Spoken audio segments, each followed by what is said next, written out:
أعوذ بالله من الشيطان الرجيم. بسم الله الرحمن الرحيم. الرحمن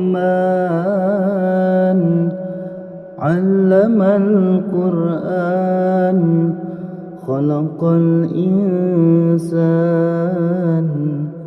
علمه البيان.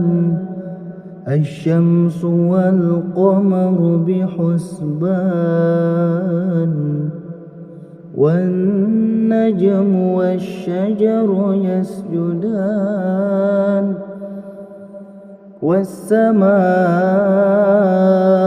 رفعها ووضع الميزان ألا تطغوا في الميزان وأقيموا الوزن بالقسط ولا تخسروا الميزان. والأرض وضعها للأنام فيها فاكهة والنخل ذات الأكمام والحب ذو العصف والريحان. فبأي آلاء ربكما تكذبان؟ خلق الإنسان من صلصال كالفخار وخلق الجان من مارج من نار. فبأي آلاء ربكما تكذبان؟ رب المشرقين ورب المغربين. فبأي آلاء ربكما تكذبان؟ مرج البحرين يلتقيان بينهما برزخ لا يبغيان. فبأي آلاء ربكما تكذبان؟ يخرج منهما اللؤلؤ والمرجان. فبأي آلاء ربكما تكذبان؟ وله الجوار المنشآت في البحر كالأعلام. فبأي آلاء ربكما تكذبان؟ كل من عليها فان ويبقى وجه ربك ذو الجلال والإكرام. فبأي آلاء ربكما تكذبان؟ يسأله من في السماوات والأرض كل يوم هو في شان. فبأي آلاء ربكما تكذبان؟ سنفرغ لكم أيها الثقلان. فبأي آلاء ربكما تكذبان؟ يا معشر الجن والإنس إن استطعتم أن تنفذوا من أقطار السماوات والأرض فانفذوا لا تنفذون إلا بسلطان فبأي آلاء ربكما تكذبان يرسل عليكما شواظ من نار ونحاس فلا تنتصران فبأي آلاء ربكما تكذبان فإذا انشقت السماء فكانت وردة كالدهان فبأي آلاء ربكما تكذبان فيومئذ لا يسأل عن ذنبه إنس ولا جان فبأي آلاء ربكما تكذبان يعرف المجرمون بسيماهم فيؤخذ بالنواسي والأقدام فبأي آلاء ربكما تكذبان هذه جهنم التي يكذب بها المجرمون يطوفون بينها وبين حميم آن فبأي آلاء ربكما تكذبان ولمن خاف مقام ربه جنتان فبأي آلاء ربكما تكذبان ذواتا أفنان فبأي آلاء ربكما تكذبان فيهما عينان تجريان فبأي آلاء ربكما تكذبان فيهما من كل فاكهة زوجان فبأي آلاء ربكما تكذبان متكئين على فرش بطائنها من استبرق وجنى الجنتين دان فبأي آلاء ربكما تكذبان فيهن قاصرات الطرف لم يطمثهن إنس قبلهم ولا جان فبأي آلاء ربكما تكذبان كأنهن الياقوت والمرجان فبأي آلاء ربكما تكذبان هل جزاء الإحسان الإحسان فبأي آلاء ربكما تكذبان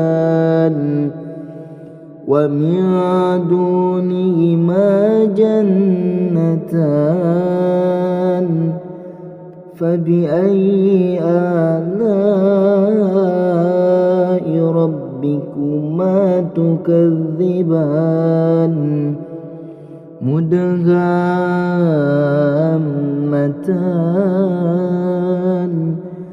فبأي آلاء ربكما تكذبان فيهما عينان تضاختان فبأي آلاء ربكما تكذبان فيهما فاكهة ونخل ورمان فبأي آلاء ربكما تكذبان فيهن خيرة حسان فبأي آلاء ربكما تكذبان حور مقصورة في الخيام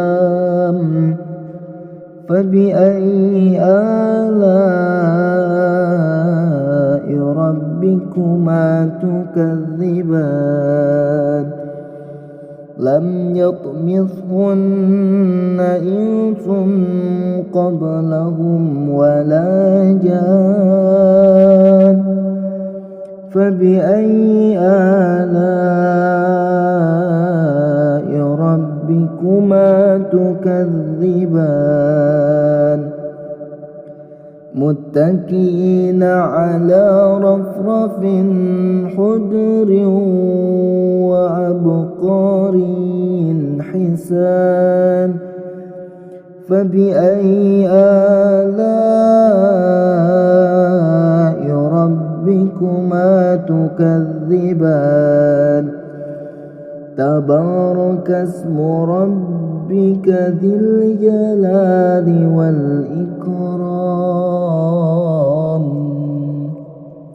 صدق الله العظيم أعوذ بالله من الشيطان الرجيم بسم الله الرحمن الرحيم الرحمن علم القرآن خلق الإنسان علمه البيان الشمس والقمر بحسبان والنجم والشجر يسجدان والسماء رفعها ووضع الميزان ألا تطغوا في الميزان وأقيموا الوزن بالقسط ولا تخسروا الميزان والأرض وضعها للأنام فيها فاكهة والنخل ذات الأكمام والحب ذو العصف والريحان فبأي آلاء ربكما تكذبان خلق الإنسان من صلصال كالفخار وخلق الجان من مارج من نار فبأي آلاء ربكما تكذبان رب المشرقين ورب المغربين فبأي آلاء ربكما تكذبان مرج البحرين يلتقيان بينهما برزخ لا يبغيان فبأي آلاء ربكما تكذبان يخرج منهما اللؤلؤ والمرجان فبأي آلاء ربكما تكذبان وله الجوار المنشآت في البحر كالأعلام فبأي آلاء ربكما تكذبان كل من عليها فان ويبقى وجه ربك ذو الجلال والإكرام فبأي آلاء ربكما تكذبان يسأله من في السماوات والأرض كل يوم هو في شان فبأي آلاء ربكما تكذبان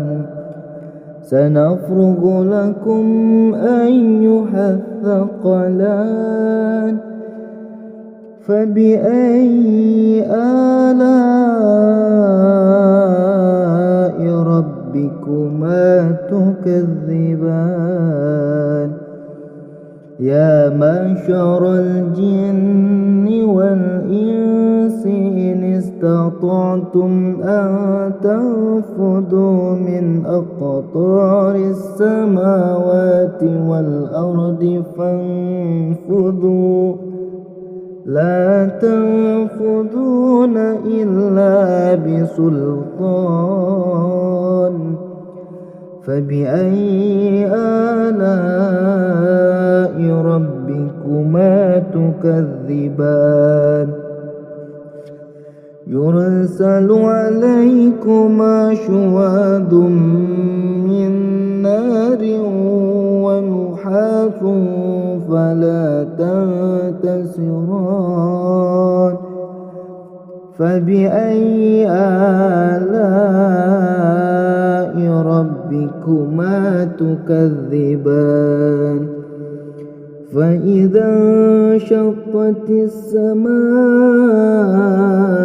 فكانت وردة كالدهان فبأي آلاء ربكما تكذبان فيومئذ لا يسأل عن ذنبه إنس ولا جان فبأي آلاء ربكما تكذبان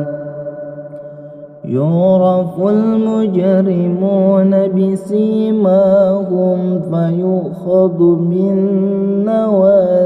والأقدام فبأي آلاء ربكما تكذبان هذه جهنم التي يكذب بها المجرمون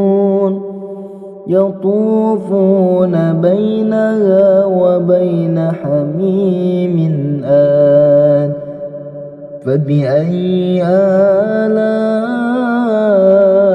ربكما تكذبان ولمن خاف مقام ربه جنتان فبأي آلاء ربكما تكذبان ذواتا أفنان فبأي آلاء ربكما تكذبان فيهما عينان تجريان فبأي آلاء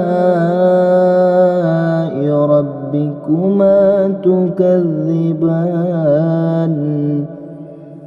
فيهما من كل فاكهة زوجان فبأي آلاء ربكما تكذبان متكئين على فرش بطائنها من استبرق وجنى الجنتين دان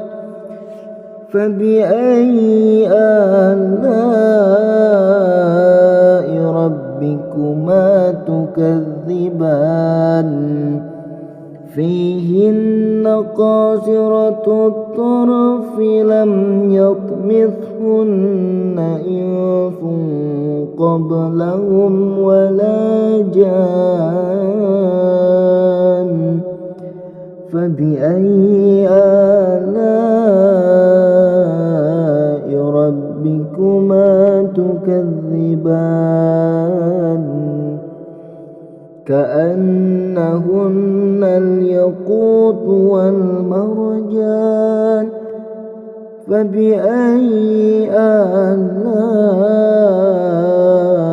ربكما تكذبان هل جزاء الإحسان الإحسان فبأي آلاء ربكما تكذبان ومن دونهما جنتان فبأي آلاء ربكما تكذبان مدهامتان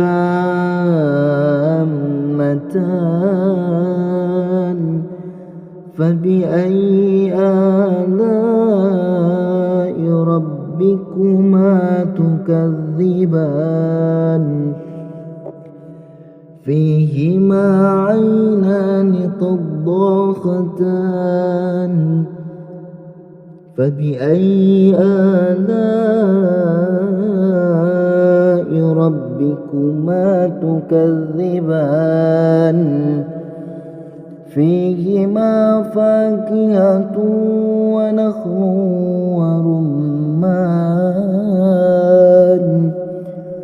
فبأي آلاء ربكما تكذبان فيهن خيرة حسان فبأي آلاء ربكما تكذبان حور مقصورة في الخيام فبأي آلاء ربكما تكذبان لم يطمثهن إنس قبلهم ولا جان فبأي آلاء ربكما تكذبان متكئين على رفرف خضر وعبقري حسان فبأي آلاء ربكما تكذبان تبارك اسم ربك ذي الجلال والإكرام صدق الله العظيم. أعوذ بالله من الشيطان الرجيم. بسم الله الرحمن الرحيم. الرحمن علم القرآن خلق الإنسان علمه البيان الشمس والقمر بحسبان والنجم والشجر يسجدان والسماء رفعها ووضع الميزان ألا تطغوا في الميزان وأقيموا الوزن بالقسط ولا تخسروا الميزان والأرض وضعها للأنام فيها فاكهة والنخل ذات الأكمام والحب ذو العصف والريحان فبأي آلاء ربكما تكذبان خلق الإنسان من صلصال كالفخار وخلق الجان من مارج من نار فبأي آلاء ربكما تكذبان رب المشرقين ورب المغربين فبأي آلاء ربكما تكذبان مرج البحرين يلتقيان بينهما برزخ لا يبغيان فبأي آلاء ربكما تكذبان يخرج منهما اللؤلؤ والمرجان فبأي آلاء ربكما تكذبان وله الجوار المنشآت في البحر كالأعلام فبأي آلاء ربكما تكذبان كل من عليها فان ويبقى وجه ربك ذو الجلال والإكرام فبأي آلاء ربكما تكذبان يسأله من في السماوات والأرض كل يوم هو في شان فبأي آلاء ربكما تكذبان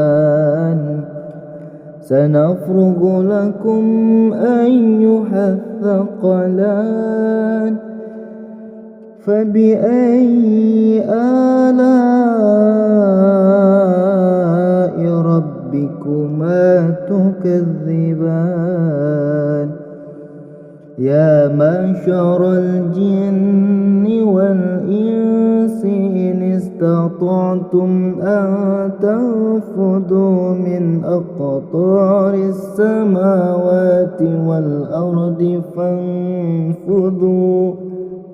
لا تنفذون إلا بسلطان فبأي آلاء ربكما تكذبان يرسل عليكما شواظ من نار ونحاس فلا تنتصران فبأي آلاء ربكما تكذبان فإذا انشقت السماء فكانت وردة كالدهان فبأي آلاء ربكما تكذبان فيومئذ لا يسأل عن ذنبه إنس ولا جان فبأي آلاء ربكما تكذبان يعرف المجرمون بسيماهم فيؤخذ بالنواسي والأقدام فبأي آلاء ربكما تكذبان هذه جهنم التي يكذب بها المجرمون يطوفون بينها وبين حميم آن فبأي آلاء ربكما تكذبان ولمن خاف مقام ربه جنتان فبأي آلاء ربكما تكذبان ذواتا أفنان فبأي آلاء ربكما تكذبان فيهما عينان تجريان فبأي آلاء ربكما تكذبان فيهما من كل فاكهة زوجان فبأي آلاء ربكما تكذبان متكئين على فرش بطائنها خزائنها من استبرق وجنى الجنتين دان فبأي آلاء ربكما تكذبان فيهن قاصرات الطرف لم يطمثهن إنس قبلهم ولا جان فبأي آلاء ربكما تكذبان كأنهن الياقوت والمرجان فبأي آلاء ربكما تكذبان هل جزاء الإحسان الإحسان فبأي آلاء ربكما تكذبان ومن دونهما جنتان فبأي آلاء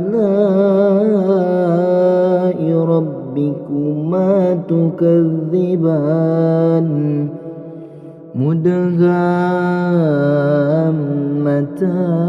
مدهامتان فبأي آلاء ربكما تكذبان فيهما عينان تضاختان فبأي آلاء ربكما تكذبان فيهما فاكهة ونخل ورمان فبأي آلاء ربكما تكذبان